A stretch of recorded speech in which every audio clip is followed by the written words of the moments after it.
The story starts with Akane Nishino waking up, and it seems she overslept. She wakes up dazed from a pretty horrible dream and takes a shower. She gets ready and opens the door, but upon opening it, she has another flashback of some paparazzi taking shots of her, and nearly has a breakdown until her driver shouts out her name and asks if she's all okay. She gets herself together, and the driver takes her to school. When Nishino arrives, all the other students look at her in awe and want to be friends, as she is the perfect schoolgirl. She is beautiful, intelligent, and a former actress and idol, so everyone looks up to her and treats her like a celebrity. When all the other students greet her, she gets closer to the lockers and spots the only person she despises. His name is Minoru Kagino, and he is our main protagonist. He has a pretty mediocre personality, and he's the only one who doesn't care about Nishino, and always seems to forget her name, but she hopes that one day he will remember it just like the rest of the world. She always tries to make an effort with him to see if his perspective will change one day. As she approaches him this time, she greets him, and he greets her back, but he calls her Nishimura, making Nishino freeze on the spot with a sarcastic, happy face and furious with his response. Not only does she get upset about him getting the name wrong, but the most frustrating part is that, unlike everybody else, when Nishino is in his presence, he almost acts like there's nobody even there. This annoys her as this experience is so different from what she's usually used to. Even when they lock eyes, it never feels right. It is almost as if Kagino was looking directly past her, and that is when her hatred toward him was complete. After correcting her name to him for the 100th time, he responds by mumbling under his breath, calling her an NPC. She gets confused and asks him what he means by NPC, and afterward, Kagino apologizes, saying that he creates his main characters inside his head along with others, which he labels as NPCs, which are unimportant people in his life, and that she happens to be an NPC to him. Nishino doesn't know what to say back to this, but he tries correcting her name again. He says it in another funny way, which is still completely wrong, still. So after that they go to class. The other students were fascinated by Nishino when they were in class, and asked her many questions about getting back into showbiz. She is set to return to her acting career very soon. Next Monday night, airing in a top-rated show, she explains to us how, after a recent scandal in middle school, she had to quit acting for some time after all the hate towards her, and ever since that day, she's had to hide behind a mask, hiding away until it was all resolved. Finally, during high school, she is back to being herself again. Nishino always plays the part of being the teacher's pet to be the class's favorite and the popular girl, so everyone will like her and have zero enemies just to make up for what happened back then. She also sticks around after classes to help the teacher with some prep work for the next day and stays there pretty late too. But after school, her driver had been beaten up by some thugs, so she began to walk home alone instead, as he was nowhere to be seen. On her way home, the same thugs that took out the driver had been following her, and this is where they take her for ransom, adding that her father will need to pay a considerable fee for her release. All being taken by the thugs, she can see someone watching in the distance, but she doesn't know who this is as it's too dark, and she doesn't get a good enough look before they cover up her face, but they A9 shows the audience that the mysterious figure is Kagino. After waking up in the warehouse, Nishino was scared as they discuss what they will do to her if her father doesn't pay the money. Kagino is waiting outside, and uses a mirror to see the reflection of what's happening inside the warehouse. After analyzing the building, he changes into his secret identity before entering. The thugs note that this is her second time being taken, and the first was some obsessive stalker, but this time, it will be her father's enemies, and one of them wants to have some fun with her. But just before he acts, Kagino breaks the glass of the roof and reveals himself as a stylish ruffian slayer. One of the guys thinks it's some joke and pulls out his gun. Kagino knocks it out of his hand within a split millisecond, shocking them all. After Kagino mocks the thug, saying he has no movement skills, he finishes him off extremely fast. The other man notices how Kagino isn't an ordinary fighter, and adds that he's also an ex-military man, so he's been waiting for such a challenge for a long time. He pulls out a knife and tries attacking Kagino, getting a few hits on him. However, it's nothing that Kagino isn't used to. Right after he pulls out his favorite weapon, a crowbar, he warns the man understand that crowbars might be the best street weapon, as they're light, sturdy, and incredibly versatile, and something he can use as nunchucks, and they also have the end to something like a golf club, not to mention the sharp blades at the end. The big guy has more overall body power and tries to crush Kajino, but while fighting, Kajino warns him that he is also the man named the Balaclava Berserker, as someone has been fighting all the biker gangs and their signature weapon is the crowbar. Man realizes he is the Balaclava Berserker and acknowledges that this guy made all the bikers start wearing helmets. Kajino proceeds and breaks the guy's legs and beats him up, freeing Akane Nishino. But right after he set her free, he disappeared in an instant. After a few hours, Nishino's father arrives, and using his connections, he manages to hide this incident from going public. So Nishino was able to continue her acting career without any problems. However, her biggest regret was not finding out the true identity of the stylish ruffian slayer. The next day at school, Nishino arrives, and once again, she greets Kageno, hoping he will remember her name, and this time, he calls her by her actual name, shocking Nishino. This time, Kageno looks directly into her eyes, but it felt right this time like she was actually there, and she realizes that Kageno is a lot like herself, hiding behind a mask. Well, that's what she concludes. However, she can't even ask him anymore. The following day, Kajino was on the news. Kajino was found dead near the city road as he was hit by a truck and didn't survive. After that, Kajino is taken to an alternate world where he explains a bit about himself. He describes how, like most boys, they want to be a hero when they're younger. But Kajino was actually serious about this path in life. He would stop at nothing until he was the strongest being known in the universe. At school, he is known as a mediocre, harmless, and inconspicuous background character. But behind the mask, he was an incredible fighter and gave everything to his training. But it simply wasn't enough. Kafana's thoughts of being this hero get even more profound as he gets upset about being just an ordinary human, as humans are just way too weak, unable to fight off a group of military soldiers if it ever came to that, and no matter how strong a person might be, such as a mixed martial arts master, or even a boxing world champion, you're still labeled as human. So if a nuclear explosion erupted, they would all cease to exist, evaporating into dust. But Kajino can't afford that to be his life and wants nothing more than to be the one who can't be stopped, the one who they will call the eminent shadow. He was a very powerful being with many powerful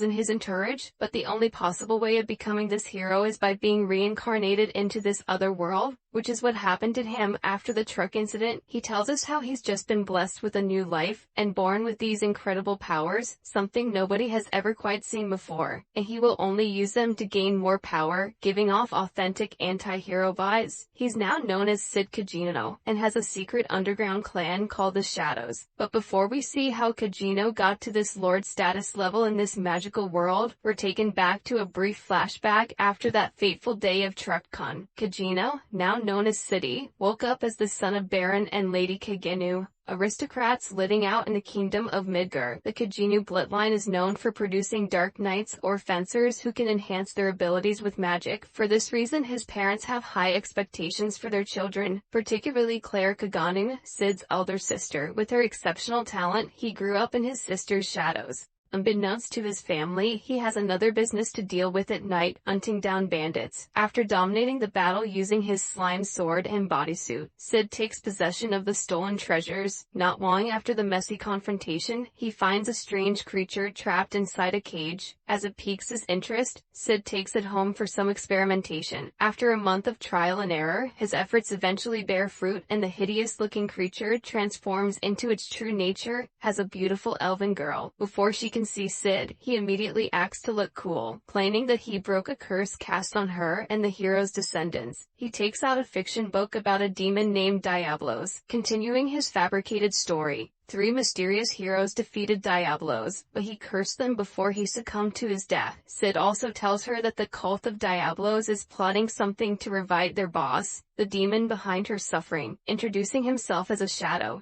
He asks the girl to join him in his mission to subjugate the cult. Although he just made it all up, she agrees to join Sid's organization, the Shadow Garden. From then on, the girl became his second in command and earned the moniker Alpha. 3 years pass, and Sid, now 13 years old, is spotted sparring with Claire. Although he could have easily defeated her, he decided to keep it low-key. Hence, Claire sends him flying into midair. As it turns out, when nobles reach 15, they must attend the Midgar Royal Spellsword Academy for Dark nights. However, when the day of Claire's departure arrives, she's nowhere to be found, with her room in shambles. The following scene shows another elven girl named Beta, the first additional member recruited by Alpha. She's just one of the many members added to the organization, as we see Alpha and the others finding leads about Claire's whereabouts.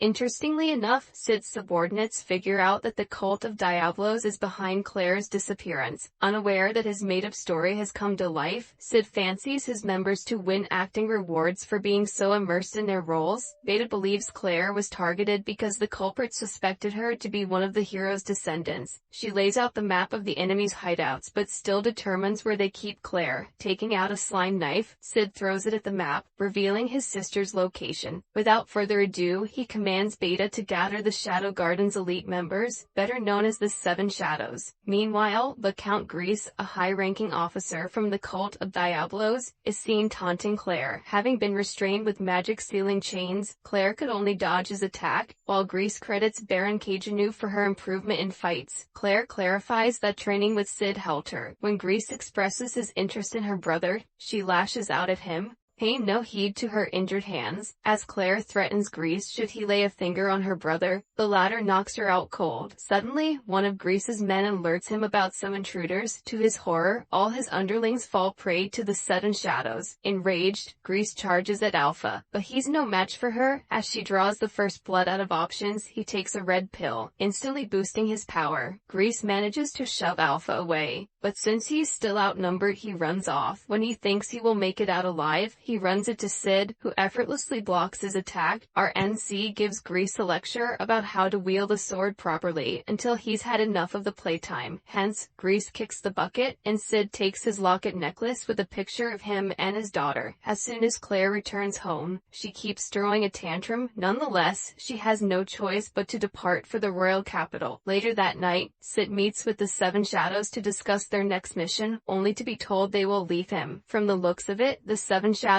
discovered that the cult of Diablos operates on a larger scale, so they decided to split up to take them down. In the end, Sid let them go while thinking the girls grew tired of their role-playing. 2 years passed, and Sid enrolled in the same academy as his sister. As expected, he keeps a low profile and chooses Skell and Poe as friends, both at the bottom of the nobles ladder. On the way to the academy, the duo reminds Sid about his punishment for scoring the lowest on the test. Talk about public humiliation. Our NC has to confess love to the campus belle and deal with a brutal rejection. Speaking of the most sought-after girl, they witness Princess Alexia Midgar rejecting another guy upon their arrival at the academy. Before the night falls, he executes his plan, acting all timid in front of Alexia with the two potato heads watching in the background. Sid confesses to the princess, and much to his surprise, she accepts his feelings. Safe to say that the news of their dating spread like wildfire, leaving the students staring daggers at Sid, while they still can't believe yesterday's plot twist. Alexia joins their table at the cafeteria, having seated with the royalty. It gets served with lots of food in a desperate attempt to get dumped. Sid gobbles up the food until he notices Alexia cracking a smile. Sometime later, Zin and Grithy, their sword instructor, introduce Sid to the other students as the newest member of Section 1. Thanks to Alexia's influence, he got out of the lowest section. Minutes later, Sid and Alexia spar with each other, and the former notices that her swordsmanship skills could be better, although he finds it bland. On the other hand, Alexia shares the same sentiments about Sid's skills, but she somehow feels annoyed as she sees herself at him. Just as they finished a training session, Zeman enters the picture, revealing that he is Alexia's fiancé. Later that day, the couple meets to set the record straight about their relationship. There and then, Sid realizes that Alexia chose him as her boyfriend because he is a low-rank noble who she believes is easy to manipulate. She wants to continue their boyfriend and girlfriend setup until Xenon breaks off their engagement, while Sid claims he doesn't want to get mixed up with other people's problems, let alone attract more unnecessary attention. He instantly changes his mind when Alexia throws a gold coin in haste. He takes it like a dog catching a frisbee. Sid grabs the second coin with his mouth, which seals the deal. Days pass, and their fake relationship continues, irking the male students. However, Xenon seems nonchalant about their public display of affection. 2 weeks have passed since they started dating, but they're still not progressing. Inside the train, Alexia confesses that she has always wanted to catch up to her sister sister Iris, who's been their family's pride when it comes to defending. Despite all her efforts to be stronger, her sister is miles ahead of her. To make her feel any better, Sid admits that he likes Alexia's sword skills, to which she replies that she already heard the exact words from Iris when she suffered a humiliating defeat at a tournament. Wallowing in self-pity, Alexia draws her sword. As the tension rises between the two, the train stops, and she bids him goodbye. At that point, Sid guesses it's the end of their relationship. The following day, Zenon and his subordinates approach Sid. It appears that Alexia did not return to her dormitory last night, and since Sid is the last person she was with, he becomes the primary suspect in the case of a potential kidnapping. Sid is surrounded by several knights in mere seconds, leaving him no choice but to surrender. Elsewhere, Alexia wakes up, restrained with magic sealing chains. Next to her cell, she notices a female humanoid monster. Eerily enough, a mad doctor turns up, seemingly excited to get a sample of her royal blood. Barely gathering her wits, Alexia asks the doctor why he needs her blood, to which he says that she possesses the necessary demon blood to resurrect their master.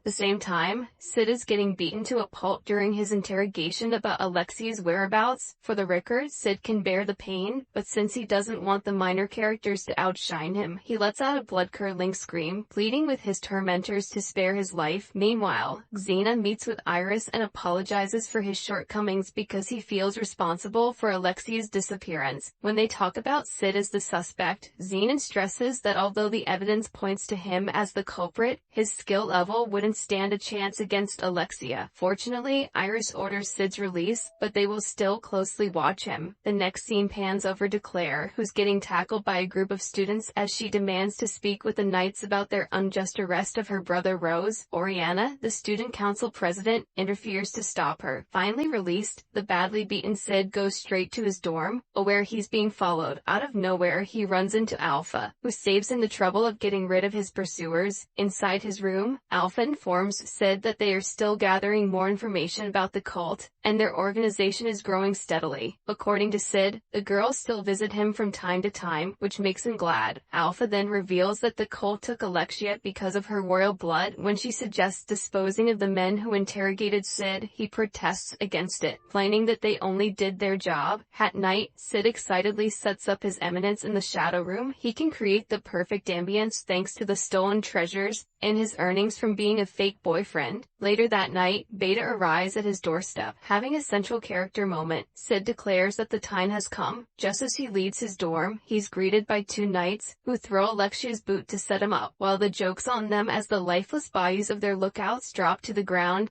In a short while, the knights follow their comrades to the afterlife. Amidst the chaos taking over the city, the madman rushes to the cell and injects something into the humanoid monster. Alexia warns the doctor not to do it, but he turns a deaf ear, and thus, the disfigured creature evolves and takes his life. Surprisingly, she helps Alexia escape. Looking for a way out, she bumps into Xenon, who confesses that he owns the facility and funded the doctor's research in exchange for getting promoted. In the Knights of Rounds, Xenon handed his fiancé to the cult. Infuriated, Alexia charges at him, but he easily blocks her attacks. Using her sister's technique, she manages to wound Xenon's arm, only to be disarmed in return. As Alexia slowly accepts her tragic fate, Sid introduces himself as a shadow. Xenon immediately recognizes him as the Vigilant going after the cult, claiming Shadow only targets their weak minions. Xenon warns him that he's about to face one of the cult's core members. Xenon lunges at him, acting all high and mighty, but he misses his target. Just then, Shadow appears behind him, asking where's the court's member he bragged about. Switching to another clash, the monster starts wreaking havoc in the city, overwhelming the knights. Despite landing a solid hit on her body, she keeps healing herself. Iris intervenes, launching powerful strikes, but it's a futile effort. That is until Alpha appears at the scene and mutters that Iris is making the monster suffer, and so Alpha takes it upon herself to put the monster out of her misery. Just as the blinding light disappears, the beast returns to her true nature as a human, or more specifically, as Nilia, Greece's daughter. Before Alpha leaves, she tells Iris she can be a spectator, as the Shadow Garden deals with the situation, taking the battle more seriously.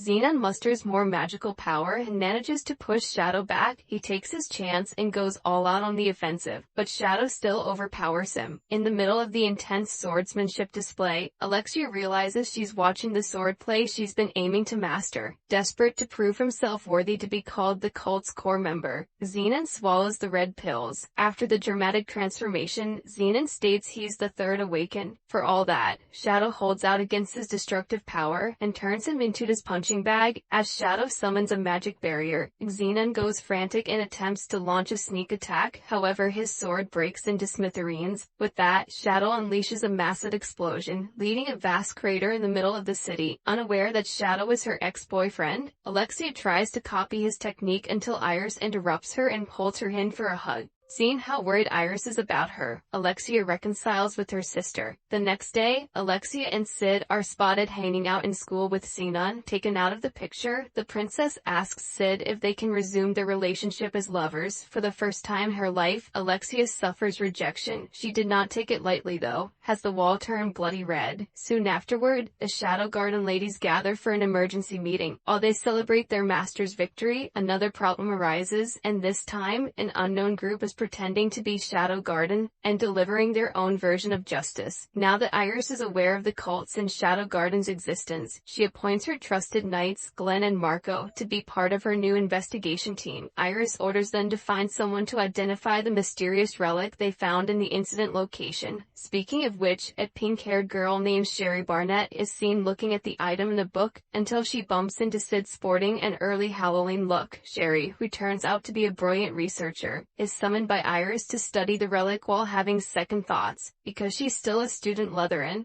Sherry's adoptive father encourages her to accept the challenge. Ultimately, she agrees, and Iris assigns the new team, Crimson Order, to watch over her. Alexia volunteers to be part of it, and Iris gives her permission. On a lighter note, the chaotic trio visits a department store, but is welcomed by a long queue. Suddenly, a lady approaches Sid and asks him to participate in a survey. He agrees and leaves Skell and Poe waiting at the end of the line. Later, the woman leads him to a large door, and behind it is a mansion enclosed by the store. Another door opens, revealing a throne room where Sid sees Gamma, one of the 7 shadows. Turns out that she's the owner of the establishment. Inspired by Sid's story about his previous life, he remembers sharing random stuff about his world with the girls at that instant. Sid acknowledges Gamma as the smartest among the 7, but she's a non-athletic type, and her falling down the stairs is the proof. Feeding her master's ego, she asks him to sit on the throne, and Sid loves it as he feels like a king. When Gamma gets asked about the status of her business, she proudly mentions that they already have multiple franchises operating across the city. Shortly afterward, shocking Sid, she presented a pile of gold coins at the organization's disposal. Shifting to a different topic, Gamma speaks about the people masquerading as Shadow Garden. She assures Sid that they are doing everything to capture the perpetrators. He then remembers his unfortunate encounter with Alexia. Even though he's still connecting the dots, he declares that he has figured it all out. Shortly, Gamma introduces New as the newest elite member of the Shadows. Before leaving, Sid says he wants to buy some chocolate, but Gamma offers it for free. He steals a single coin as he distracts the ladies with his annoying laugh. Sid thinks Alexia has gone mad after giving her a taste of her medicine. Sensing her presence nearby, Sid claims he's about to poop, forcing his friends to leave him, battling his ordeal alone because of the curfew. Not long after a gut-wrenching scene, Sid heads straight to the back alley. There he sees the wounded Alexia cornered by 3 men pretending to be Shadow Garden numbers. Just as they're about to add her to their victims, Shadow intervenes, taking one of them down for tainting the name of Shadow Garden. He chases after the remaining 2, and another one bites the dust. When he's about to finish them off, New shows up and requests she handle the last guy for interrogation. Elsewhere, Gaunt Knight, the Outlaw's leader, learns that his underlings have been dealt with. He's unbothered, stressing that retrieving the relic is their top priority. Alexia meets Iris and informs her that the culprit is Shadow Garden's imposter. However, Iris still believes Shadow Garden and the cult are enemies of the kingdom. Funnily enough, another rumor about Sid spreads quickly, even though he made it all up. Students poked fun at him for filling his pants last night. The duo, who swore they would keep it a secret, nervously asks Sid if he has the chocolate. Despite their betrayal, they still receive chocolates, intending to give them to their crushes. Skill goes first and confesses to the girl he was smitten with, only to be confronted by her fiancé. When Poe tries his luck, the girl runs off, screaming that her stalker is at it again. Caught up in a background character moment, Sid gives his chocolate to the first girl he sees. Coincidentally enough, he gives it to Sherry and abruptly leaves. At home, Sherry wonders about what happened in the library until her father comes into her room and notices the chocolates. After learning that a boy gave her the sweets, Lutheran tells his naive daughter it's a love confession. Still processing her thoughts and emotions, Lutheran says that Sherry's admirer is waiting for her answer, disguised as a student. New reports to Sid about the cult members she held captive. Unfortunately, she couldn't get any information from the man because someone brainwashed him until he completely lost it. While New states that the enemies use orphans as foot soldiers, known as children of Diablos, Sid's mind is preoccupied with the fencing tournament his friend signed him up for. She then mentions Rex, one of the children who maintains self-awareness despite being subjected to brainwashing.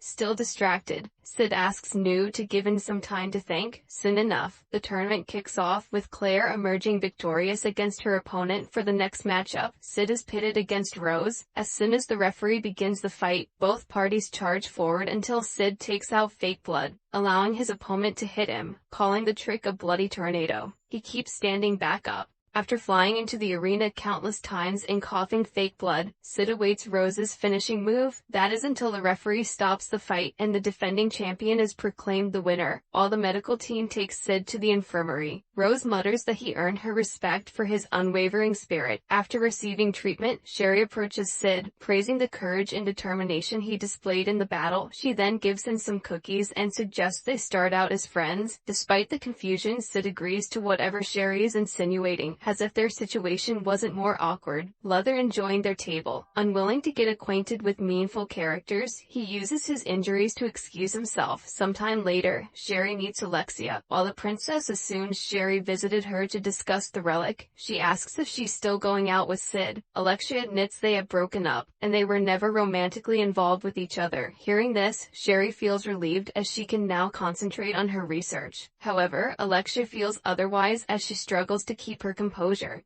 Few days later, Sid notices that most students treated nicely. While immersed in his thoughts, Rose and her assistant enter the room to discuss the upcoming election. The Gaunt Knight begins his plan elsewhere, encapsulating the whole academy in a barrier. As expected, Sid is the only one aware of what's happening. Arriving at the school gate, Alexia is shocked to see the guard lifeless on the ground. Meanwhile, Sid notices he's having trouble using his magic until the children of Diablos barge into the room. Still masquerading as Shadow Garden, they announce they will take over the academy, prompting Rose to raise her sword. Her magic isn't working, to her dismay, and before she knows it, the enemies destroy her weapon. Taking advantage of the situation, one of them tries to end her life, but Sid jumps into the scene to protect her, unaware that Sid only saved her to play the role of a background character who dies first. Rose mistakenly thinks that the former cared for her. After that, the enemies drag the students into the auditorium. Left for dead, Sid pounds his chest until he successfully revives himself. With his magic still obstructed, he turns it into threads to counter the magic ceiling barrier. While Sherry is studying the relic, Rex breaks into her window to retrieve the item. Thankfully, before he can hurt Sherry, Glenn parries the blow with his sheer strength. Marco, also facing someone, tells Sherry to flee the scene with the barrier's threat. Iris hesitates to command her men to rescue the students. On the other hand, Sid shoots down the enemies from the rooftop to kill time, while waiting for the night to strike. At the same time, he spots Sherry walking freely in the building, as if the school isn't surrounded by bad guys. This could have been her last exposure in the series if it weren't for Sid's slimes. She then trips by the stairs, forcing Sid to catch her alone. He gives her an earful before they head to her father's room, where she finds the book she's been looking for. Identifying the artifact as the Eye of Avaris, Sherry says it absorbs magical energy, rendering the knights powerless.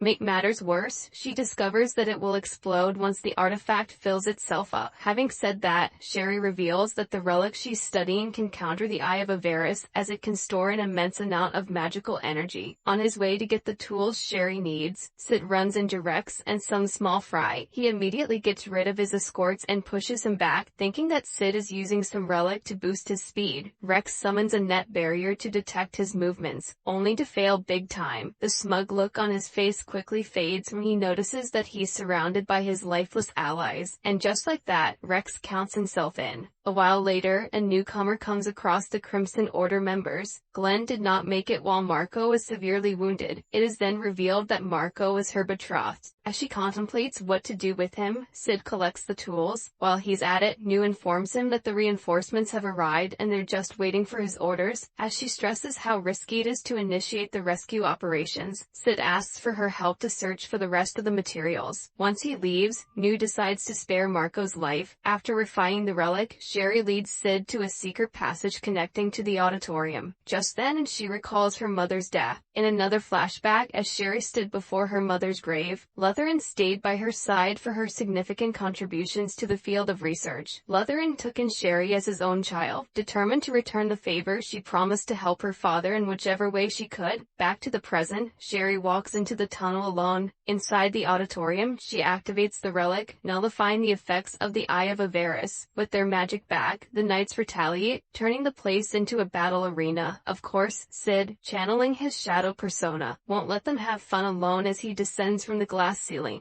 Also, the actual Shadow Garden arrives to lend him a hand as the students start evacuating. The Gaunt Knight sets the auditorium on fire before he retreats. Once outside, Iris asks Rose about what happened, to which she says that Shadow Garden saved them from the group of the same name. With her statement, Iris grows more suspicious about Shadow Garden's motives. Still inside the auditorium, Sherry frantically searches for Lutheran. Speaking of her father, Sid confronts him, revealing that he is none other than the Skeletal Knight. When he's asked why he committed such atrocities, Lutheran confesses he was once a sword playmaster until he became sick. Desperate to cure his illness, he exhausted all his resources and found the artifact. With the help of Sherry's mother, he funded her research and confirmed the artifact's power. However, since the Eye of Avaris could be destructive, she insisted on surrendering it to the government, and so Lutheran took her life and the unsuspecting Sherry continued her mother's research. Sid suggests they settle the score between them, but Lutheran sends him plummeting to the ground in a snap of a finger, just as he bids him farewell. Shadow keeps in company, knowing that he's no match against Shadow. Lutheran combines the Control Relic and the Eye of Avaris, successfully regaining his strength as the top swordsman. Like Xenon, the older man is all bark and no bite as Shadow effortlessly blocks his aggressive charges, standing in the same spot in a vain attempt to make Shadow put his guard down. Lutheran reveals that he has already made arrangements for him and his organization to take the blame for the crimes he committed. Unfazed, Shadow declares that he doesn't care because Shadow Garden doesn't exist to protect the kingdom. Instead, it's walking on its own path. After the speech, Shadow punishes Lutheran with the same method he used on Sherry's mother. Seeing her father gone, Sherry bawls her eyes out. Since Shadow believes that it's better if Sherry doesn't know anything, he leads her be. Sometime after the incident, the Shadow Garden becomes the kingdom's sworn enemy. Following this announcement, the ruined academy grants an early summer break. With both her parents gone, Sherry informs Sid she'll be studying abroad to start anew and pursue different research. He then asks her about her new goal, but she refuses to divulge it, stressing it's a secret. Sherry exudes a sinister aura. During the summer break, Sid receives a letter from Aoife summoning him to the sacred land Lindworm. The following scene shows Epsilon, the fifth member of the Seven Shadows, seemingly excited to start her day. Through Sid's teachings, she can alter her body features with slime magic. Shifting to the events after the fake Shadow Garden got wiped out, Rose rushed to the infirmary in tears. She held Sid's hand, accepted his feelings, and offered him her heart. Inside the train bound for Lindform, the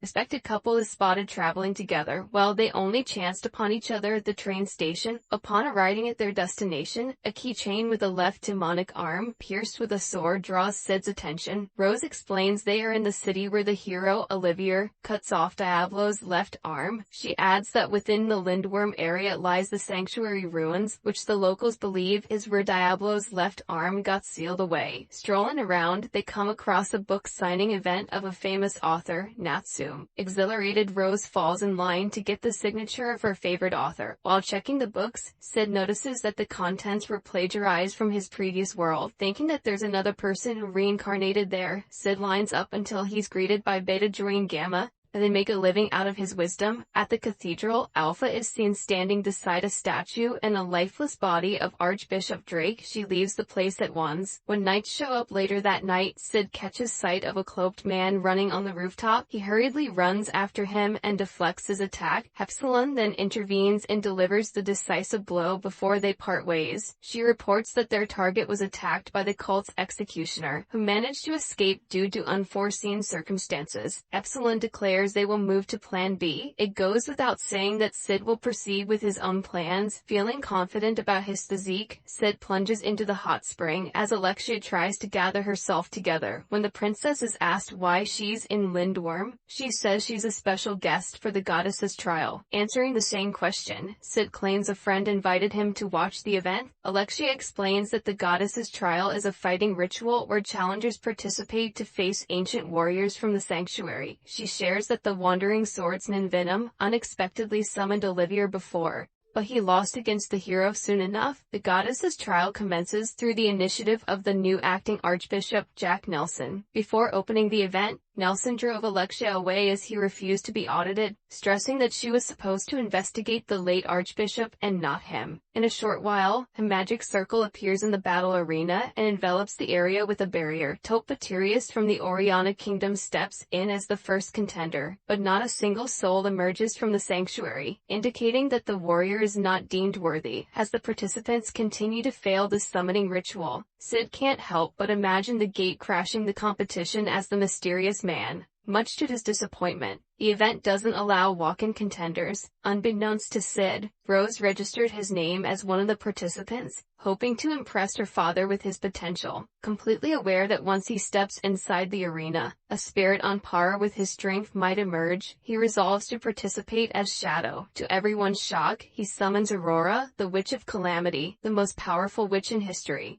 Both are flashing a smirk. Aurora initiates the battle with her bloody spears, forcing Shadow to be on the defensive. After dodging all her attacks, he concludes the battle in his favor, one hitting his opponent. Shadow could only wish he could have fought Aurora when she was alive and in full power. After his flawless victory, he immediately disappears, baffling the audience. Shortly, the barrier collapses and a portal pops up in the arena. Following the odd occurrence, Sith notices that a portal is beside him. As it won't stop bugging him, he enters the magic door. Moving on to the separate portal, Nelson cancels the goddess trial and commands his men to escort the crowd outside as he tries to convince Alexia and Sid's other simps to lead the Shadow Garden. Ladies welcome his sight. Alpha and her team enter the portal first, while Epsilon and the rest take Gamma as a hostage to persuade Nelson to go with them. While Rose worries for her safety, Alexia doesn't buy her terrible acting. Refusing to yield, Nelson calls upon Venom, who instantly attacks Epsilon. Even though her slime cushion saves her, he lashes out at Venom for exposing her secret, turning him into a chopping block. Consequently, Epsilon drags Nelson into the portal, and the rest of them follow, including Alexia and Rose. Once inside the sanctuary, Alpha leads them to Olivier's statue, which turns out to be an elven girl bearing a striking resemblance to her. Nelson knows that they have been possessed before, which Sid once called the demon's curse. Walking further into the sanctuary, Alpha opens another door and leads them to the graveyard of the ancient heroes. Alongside Olivia herself, Alpha dives deeper into the sanctuary. Elsewhere, Sid stumbles upon Aurora, who denies that she summoned him. The witch notes she enjoyed their battle, and Sid tells the same. After a chat, he frees Aurora from her restraints and agrees to work with her to find the exit. She then reveals that the sanctuary is a prison where the ancient heroes' memories are stored. Aurora claims that the magical core must be destroyed for her to be free. However, they can't use magic inside as the realm absorbs their power. Sid assures Aurora that he's good at breaking things. Looking into Olivier's memory, they witness how the cult gathered orphans and subjected them to unsettling experiments. Most of the children did not make it, and a few girls survived, including Olivier, who was proven compatible with Diablo's cells. As Nelson puts it, they had no choice since they needed to create a powerful beam to stand against the demon used as a pawn. Olivier followed their orders to extract more of Diablo's cells.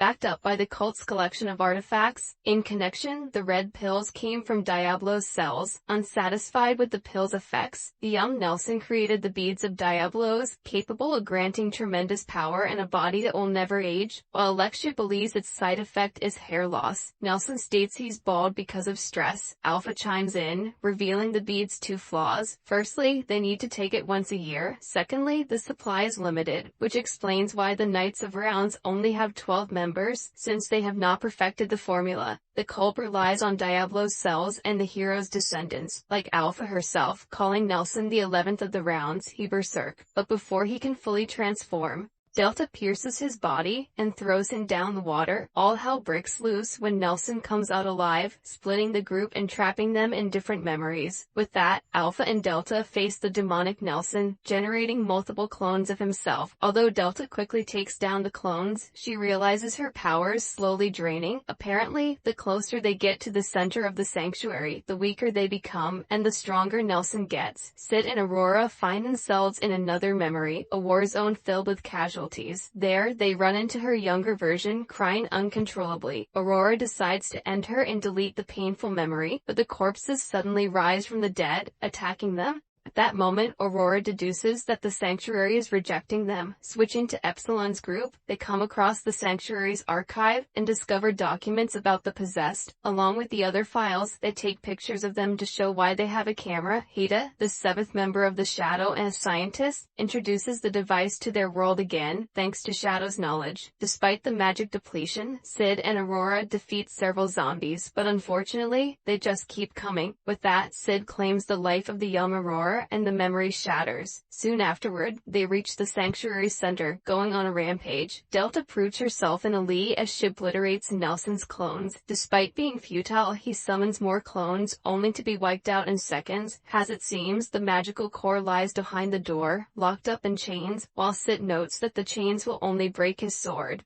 Aurora tells him that the holy sword in front of them is the key, however he can't pull it out when he tries to lift the weapon. Looking at the magical inscription, Aurora confirms that only the Chosen One or the hero's descendants hold the right to wield the holy sword. All the two take a break. Resting does not exist in Delta's dictionary as she continues to dominate Nelson's copies. After beating over 100 clones, the memory collapses and they get transported elsewhere. Refusing to back down, Nelson calls on Olivier to fight. At the same time, Epsilon cuts in and announces that they have finished investigation. For this reason, they lead the fuming Nelson and return to the outside world. Just then, the Archbishop gets notified that someone has infiltrated the Sanctuary Center. Going by the typical stories, Sid expects the main protagonist to arrive and lift the sword, but much to his disappointment, Nelson and his shining forehead show up. He quickly notices that Alpha and Olivier look identical. Upon Nelson's request, Olivier charges Sid and dominates the battle. Witnessing the one-sided fight, Aurora steps in and stops him. Nelson then declares he will spare Sid's life if she cooperates with their research. Aurora considers Nelson's offer as she implies that Sid doesn't stand a chance against Olivier. Safe to say that our MC takes offense, and thus he keeps provoking Nelson. Angered, Nelson commands Olivier to finish him off, and so she does. While Olivier wears a deadpan expression, Aurora looks terrified, and Nelson flashes a wide grin. Sid cracks an evil smile with his eyes glowing. After intentionally guiding her sword to miss his vital organs, Sid restrains Olivier and bites her neck. Having taken care of Olivier, he slowly walks toward Nelson until he pulls another trick up his sleeve. Taking advantage of the vast magical energy in the Sanctuary Center, Nelson summons several of Olivier's clones. The cheap copies shatter upon opening his right eye, leaving Nelson's jaws open. It is then revealed that Sid compressed his magic into a solid mass, so it wouldn't be absorbed. Having had enough of Nelson's repetitive tricks, Sid activates his ultimate spell, destroying the magic core and the entire sanctuary itself. Waking up in the woods with Aurora by his side, she confesses that she actually summoned Sid. She apologizes for lying and expresses gratitude for helping her find her peace before Aurora disappears. She says one day Sid might chance upon the real her. Given the present circumstances, Alexia and Rose decide to form their own organization to unravel the mysteries surrounding the cult. and the Shadow Garden, as Natsume Beta joins to keep a close watch on their movement. Sometime later, Alpha and Epsilon talked about the information they obtained in the Sanctuary's archive. Turns out that Aurora has another name, the Demon Diablos, while Epsilon suggests reporting it to Shadow. Alpha tells her he knows it all along. Meanwhile, Alexia reports to Iris about the late and the present Archbishop's involvement with the cult. Thinking that there's a more influential organization backing them up, Alexia plans to investigate the Church of the Divine Teachings. Iris then admits that she already suggested it to their father, only to be told to stand aside because of political matters. As a resolve, Iris vows to win the Bushin Festival, an international fencing tournament, so as to earn the support of the general public and be heard by their father. Under the rain, Rose is seen training until she feels something is off, revealing a demonic mark on her chest. The day of the Bushin Festival finally arrives, with the strongest warriors around the world gathering in the royal capital. As expected, Sid has already pictured how he would play his character well. He's planning to act weak when the crowd starts booing and his opponent declares a premature victory. He will surprise everyone with an epic comeback when, to begin, Sid asks for Gamma's assistance to help him pull off the best disguise. She applies a special slime on his face and shows him some pictures for reference. Opting for a weak look, Gamma suggests copying Mundane Man, an unskilled Dark Knight who was disowned by his family. Sadly, when he died, nobody in the world cared, with his face befitting his background story. Sid chooses to be immersed in his character as Mundane. He changes his posture before stepping outside. Anuros, a participant from the goddess's trial who summoned an ancient warrior, bumps into a Mundane in the streets. Seeing him for the first time, she suggests he forgets to compete in the tournament. As a response, Mundane tells Aneros not to judge a book by its cover, attracting more attention. A man named Quentin advises Mundane to rethink his decision and not spoil the fun of the festival. With an annoying look, Mundane tells the big guy that he's stronger than him. Fuming, Quentin starts beating him. Unwilling to go against his plotted story, Mundane lies on the ground.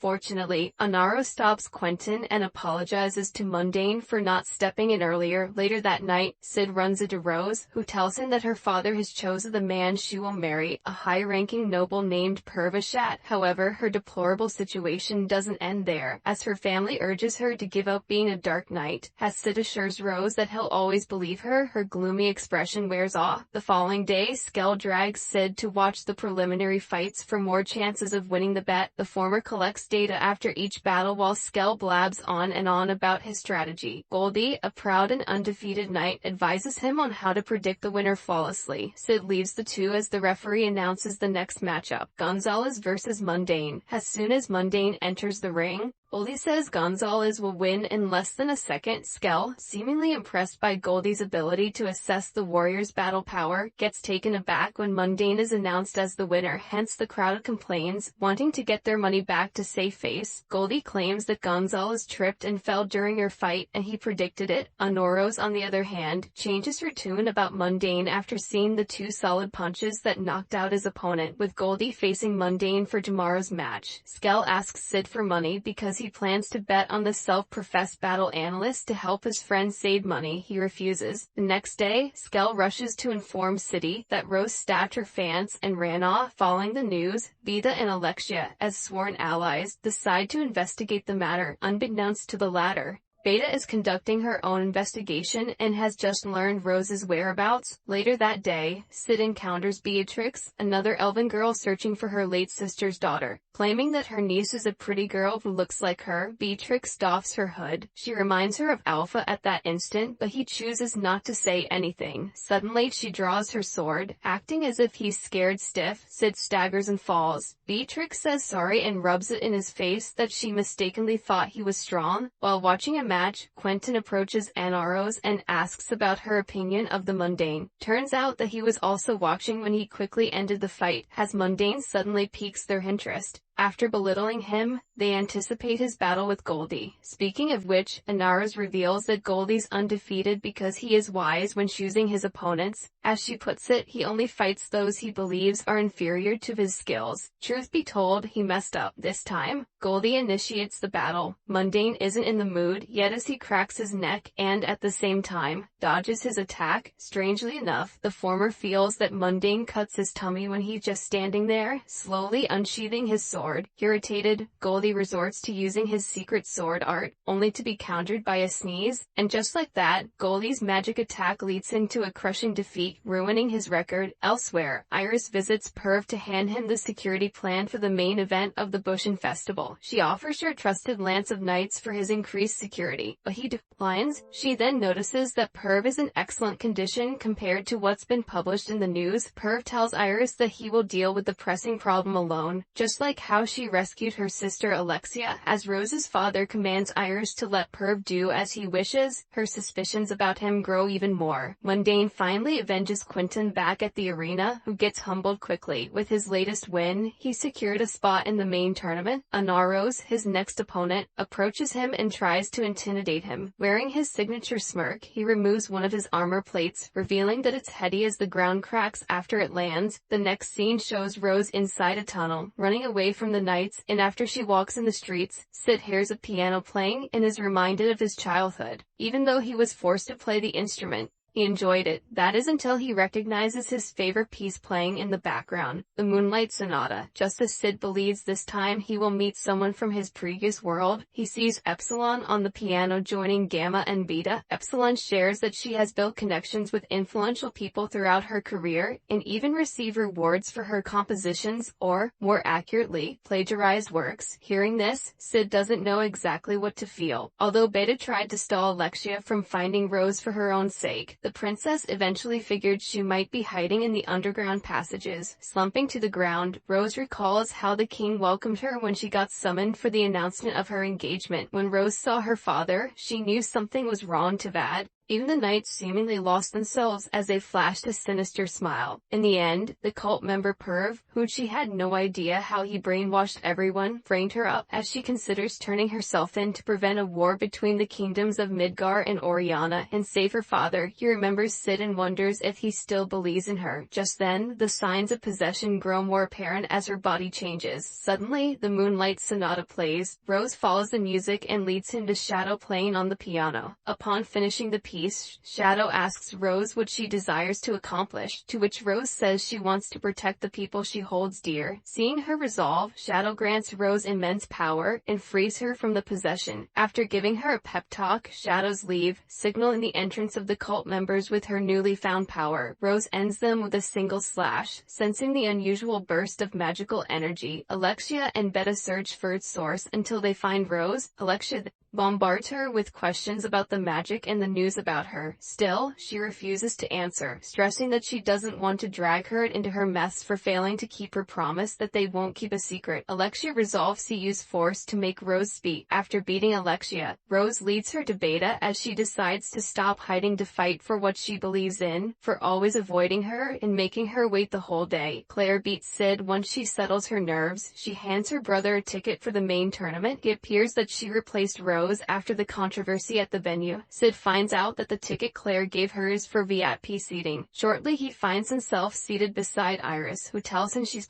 planning to absorb Claire to her personal order. Once she graduates, Iris takes the opportunity to apologize to Sid for the trouble Alexia and her ex-Gans, Zenon, caused him. When the students asked Iris about her personal favorite among the participants, she mentioned Anna Rose. Even so, she has no plan to lose against anyone. Sid chimes in, asking if Mundane caught her attention too, but the students state that the guy is unskilled and just lucky. Sid can't contain his excitement as the build-up he set up for Mundane's reputation is going as smoothly as he planned. Iris then speaks about the war goddess Beatrix, who turns out to be the first ever Bushin Festival champion. Unfortunately, the Elven Sword Master won't be competing this year. Sid believes that Beatrix is strong like her niece, but he doesn't expect her to be famous. Sensing a powerful presence nearby, Sid excuses himself for a second. Soon afterward, he stumbles upon Beatrix again. She keeps asking him about the elf she's been looking for. He keeps mum. Sometime later, Perv sits on Sid's vacant seat and informs Iris that the king is in bad shape but will attend tomorrow's event. Iris shares that her father, Klaus, will also watch tomorrow. The next match grabs their attention as Anna Rose steps into the arena with noteworthy skills. Perv expresses his interest in the young fencer, planning to invite her to serve under his kingdom. When Iris is asked about her opinion of Mundane, she notes that she has yet to see him fight. The referee finally starts the battle from the get-go go to let her see Mundane's battle prowess. Honora's goes for short-range combat. She aggressively attacks, but Mundane's speed overwhelms her,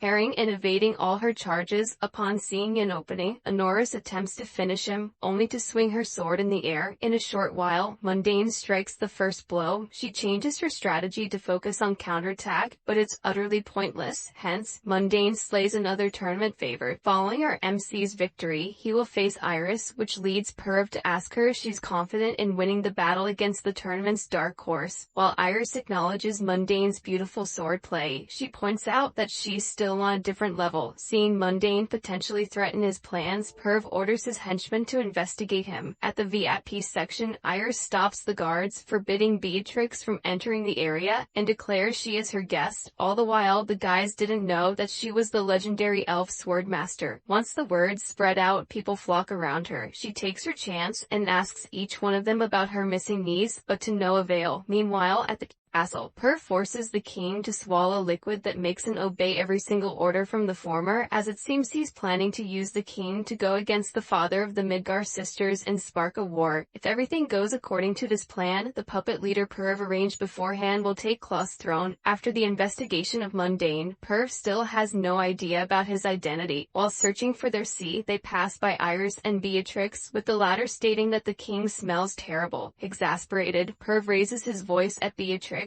Iris immediately interferes and informs Perv that her guest is the war goddess. At that point, he deduces that she might have awakened the hero's blood, adding her to his list of potential threats. After Claire's victory, Iris heads to the arena for her match against Mundane. Aiming to one-shot her opponent, Iris musters her strength until she sees a spine-chilling image of herself dying a horrible death as if her body moved independently. Iris backs away from the Mundane as she tries to pull herself together. Another illusion leaves her distraught with fear. At the same time, Rose makes her way to the VIP section until she comes across slain cult members in the Shadow Garden, then turns up before her eyes with Beta telling Rose to carry out her mission. As Iris keeps chickening out, the crowd goes furious. Consequently, she goes Super Saiyan mode and lunges at Mundane. To her shock, she notices that he hasn't even unsheathed his sword. At the speed of light, Mundane disarms Iris, and he's proclaimed the winner. Following his daughter's loss, Klaus exits the venue. While Perv can't believe that Iris tastes defeat in a one-sided battle, Perv's attention immediately shifts to Rose, who has just returned. She apologizes to her father for her mistakes and what she's about to do. Against Perv's orders, the king forgives his daughter. Rose leaps toward Perv, but he uses her father as his shield. To his shock, Rose did not fall back as she freed her father from Perv's control in the most unexpected way. As she resolves to end her suffering, Perv commands his subordinates to stop her. In a trice, Mundane appears and gets rid of the cult members. Thinking it's the perfect time to drop his act, Mundane transforms into Shadow, but Rose ruins the atmosphere by calling him the stylish ruffian slayer. Turns out that she was saved by him before at the hands of the bandits. From then on, Rose dreamed of becoming an excellent fencer. Shadow reminds Rose that she still needs to fulfill her mission, so she flees the scene, at once itching to fight a formidable opponent. Beatrix attacks Shadow, giving Perv his chance to escape. Seeing Shadow again, Iris screams his name with disdain. As Beatrix struggles to land a hit on Shadow's body, Iris appears to lend her a hand, wielding a mithril blade, another artifact caught up in a 2v1 setup. Shadow couldn't be any happier, as the whole town turns into their battlefield. Iris pushes him back to a construction site, prompting him to grab crowbars there, and then he remembers Minoru Kajinu as the stylish ruffian slayer. While they are at it, Alpha offers Rose to be a member of the Shadow Garden, which she accepts. As anticipated, the combined powers of the two ladies can hold a candle to Shadow as he stomps on their wounded bodies. He finally decides to leave, but they continue to get back on their knees. Iris then warns Shadow that he just made an enemy of the entire kingdom, so he has nowhere to run to. Shadow bursts into maniacal laughter and clarifies that running away has never crossed his mind.